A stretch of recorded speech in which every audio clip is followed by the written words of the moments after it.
Hey guys, welcome back to another pickups video, another bi-monthly type of pickups video covering the months of June and July of 2017 and a little bit of August, I guess. I'm a little bit behind recording videos on my channel, but better late than never to deliver this pickup video for you guys.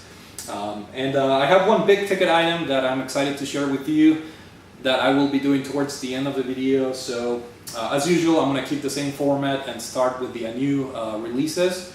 And for the months of June and July, and in terms of new releases, pretty heavy content on the Nintendo Switch, which I'm really enjoying the system.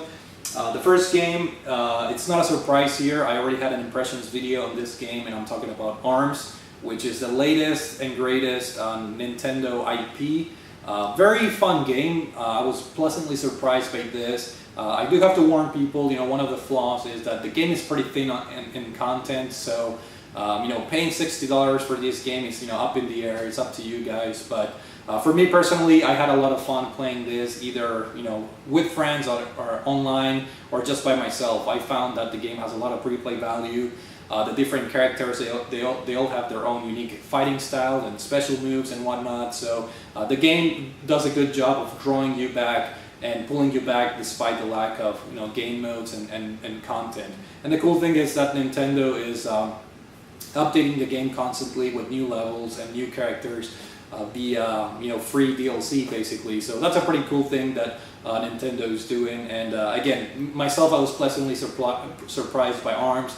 And if you guys want to hear my extended thoughts, be sure to check out my impressions video on this game. So ARMS on the Nintendo Switch, a pretty pleasant surprise as far as a new Nintendo IP. The next game is, I think it was released in June, and it's a game that I've been meaning to pick up for many years now, and finally got around to do it with this particular version, and we're talking about Cave Story. This particular one is Cave Story Plus. Cave Story is a game that got released, I believe, like maybe 10 years ago. It's a freeware title on PC, and ever since then it has countless releases, digital releases, physical releases on different systems and platforms, and I keep hearing good things about this game. It's sort of a shoot 'em up or shooter, side-scrolling kind of platformer, but with Metroidvania elements that a lot of people have a lot of praise for this game, and sure enough, this game can be purchased for cheaper on other platforms, and but I decided to go with the Nintendo Switch version. I think this is a good way to play the game, and Nicalis did a pretty good job of providing a lot of extra content, such as a back cover here. I thought that was a pretty neat detail, and the game does come with a soundtrack CD, which is pretty cool. It has the same size as a GameCube CD, and it comes with a full-blown color instruction manual. So that alone for me, was a pretty nice bonus in order to get this game. So I can finally say that I have Cave Story. Again, this game got released on many platforms, and I've never played the game. I just never gave this game a proper shot, and I think this is the perfect time to do it with this particular Nintendo Switch version. So pretty happy to have Cave Story, and pretty excited to give this game a whirl pretty soon. And continuing with the new releases and continuing with the Nintendo Switch platform, I picked up none other than Splatoon 2, obviously. I got this on day one, and I still have to beat the single player. Once I do that, I'll do an impressions video. This game is just pure fun. It's a fantastic game with a lot of depth. It's a shooter, online shooter, but it has that Nintendo charm to it. And it has that layer of depth between, switching your character from human form to squid form. I think it adds a layer of depth that it's just not found in any other competitive shooters out there. I do have a lot of complaints about some of the things that I thought Nintendo they were going to fix for this sequel, but I will go in depth on my impressions video once I get around to do that. But overall, it's a fun game. It looks great on the Nintendo Switch. It's very colorful.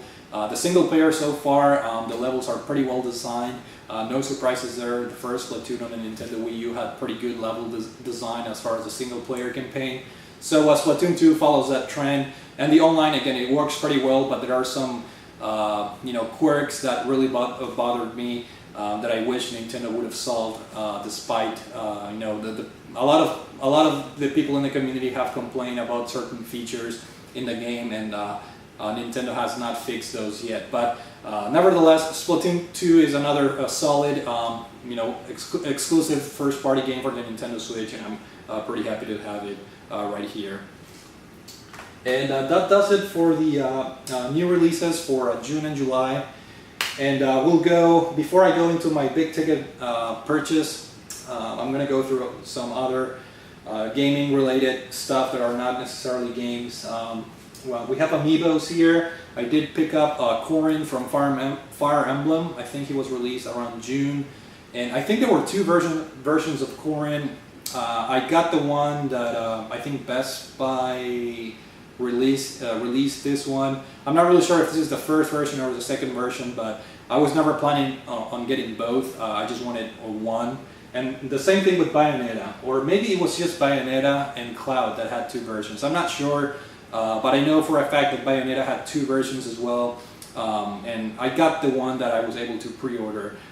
So I just wanted one of each basically, and these are the two Amiibos that I picked up. I was not interested in Cloud, just like I was not interested in Ryu or the Mii Fighters, or there's a couple of Amiibos that despite me having a pretty big collection, I just didn't care a whole lot for Cloud. So these are the two that I decided to go after for these past months.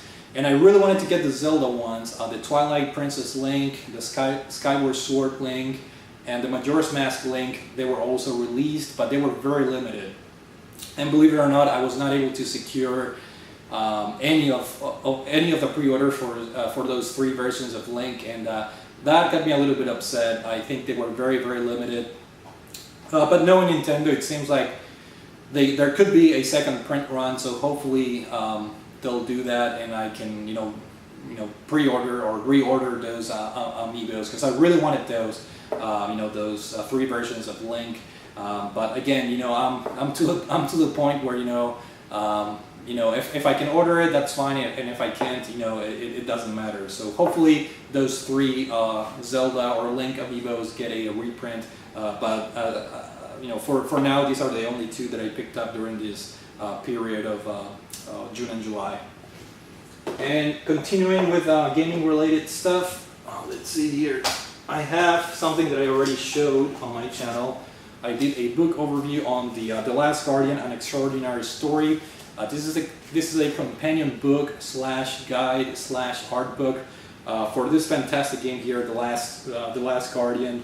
And I already have an overview video for you guys. I'm not going to go through this book, but if you guys enjoyed this game, and if you guys have enjoyed other Team Eco or Fumito Ueda's games in the past, highly recommend you pick this book up, because this is fantastic. Something very unique. It's a companion book that you can use it as you go through the game, and it tells you all the details and the different concept art and whatnot. So fantastic book. Make sure you check out my book overview if you are interested in it.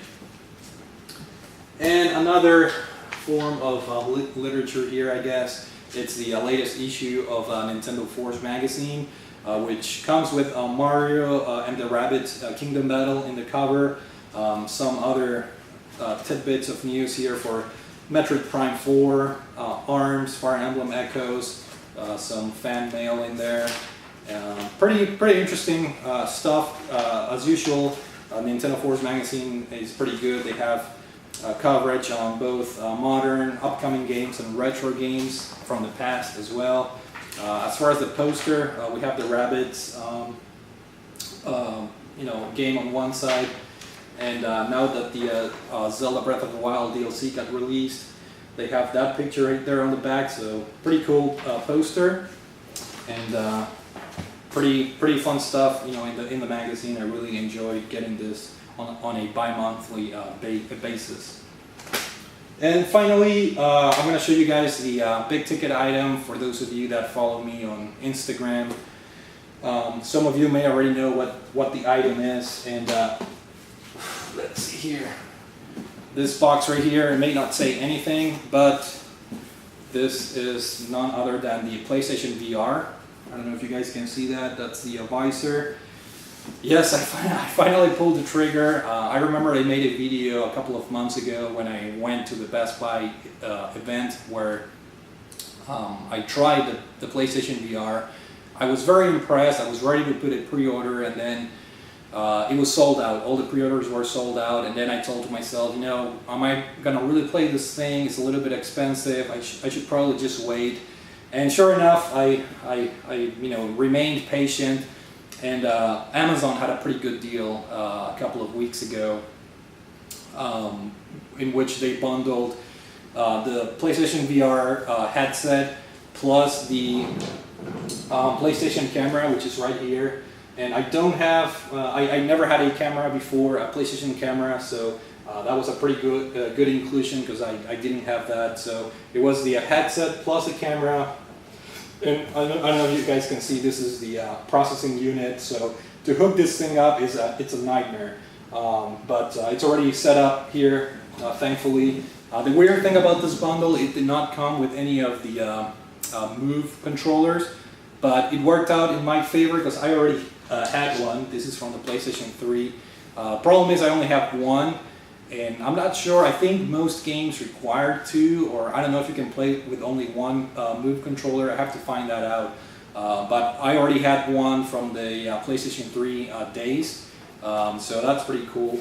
And then the bundle also came with 3 free games. One of them was Until Dawn, which is like an on-rails type of game. I have not played that yet. It came with Rigs, which is like a mech game that you can play online. And it came with PlayStation VR Worlds. And the reason I'm not showing you guys is because they are digital codes for those games, which is perfectly fine with me. When you have VR, I think ideally you want to have digital games because you know you can't really take the headset off. It's a pain in the ass to take the headset off and then swap discs. So those were the 3 games, and of course PlayStation VR Worlds. It's pretty cool because it has a lot of games within the disc. You know, it has a lot of experiences which are not necessarily games, but also it has a couple of games. So I thought it was a great deal. I had a couple of gift cards from my birthday that I used to make the deal even sweeter. But I do have to say, and I'll make an impressions video, like a first impressions or my thoughts on the PlayStation VR. I do have to say that it's a very specialized form of entertainment. You really have to be in the mood to be playing PlayStation VR. I have only played this, you know, a couple of times. You know, maybe once a week. I only played this, you know, put the headset once a week. It's a very, you have to be committed to play in virtual reality because setting the thing up is a little bit of a process and a little bit of a pain. But I'll make sure to record a video with my thoughts on it. This is definitely not for everybody.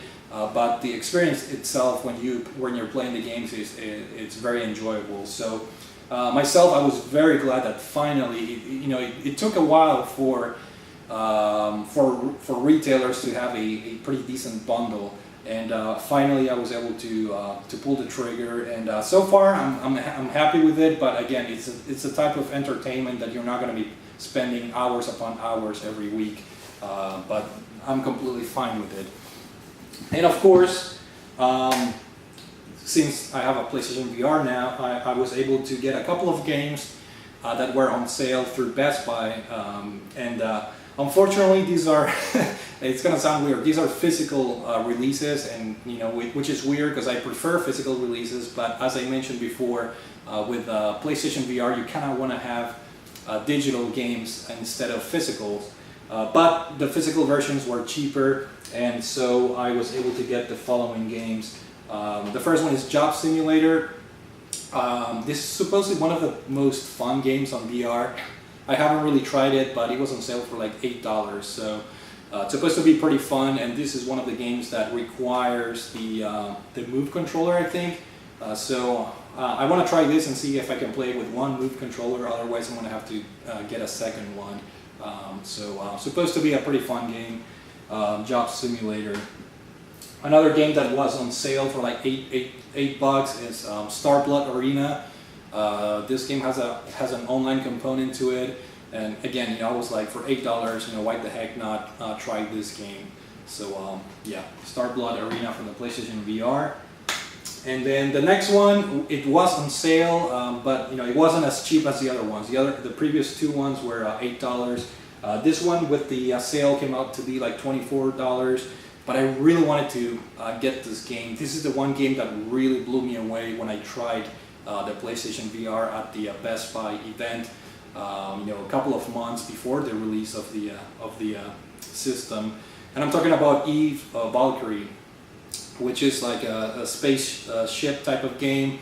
You know, this game blew me away when I first tried it, and sure enough, it still blows me away. You know, when you put the headset, it truly feels like you're floating in the air, controlling this spaceship, and it's just a very fun game. A little bit repetitive.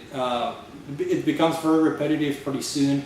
But again, this is one of the, in my opinion, standout titles for the PlayStation VR. So I was able to get this one and happily pay a little bit more than the other two games, but very happy to have this game for the PSVR. And last but not least, this game with the system as well. It's just the demo disc with, you know, a bunch of other games like Drive Club, and I haven't even put this disc yet, so I'm not really sure what games are shown in here, but it came for free with the VR system. So that's about it. Hopefully you guys enjoyed this video. I was a little bit late on posting this. As far as digital games, I don't think I've got anything that stood out really. Just the typical PlayStation Plus and Xbox Gold games that are for free. But I don't think I've purchased anything you know, out of the ordinary. So that's it for now. Hopefully you guys enjoyed this video. Thank you for watching, and I will see you all later.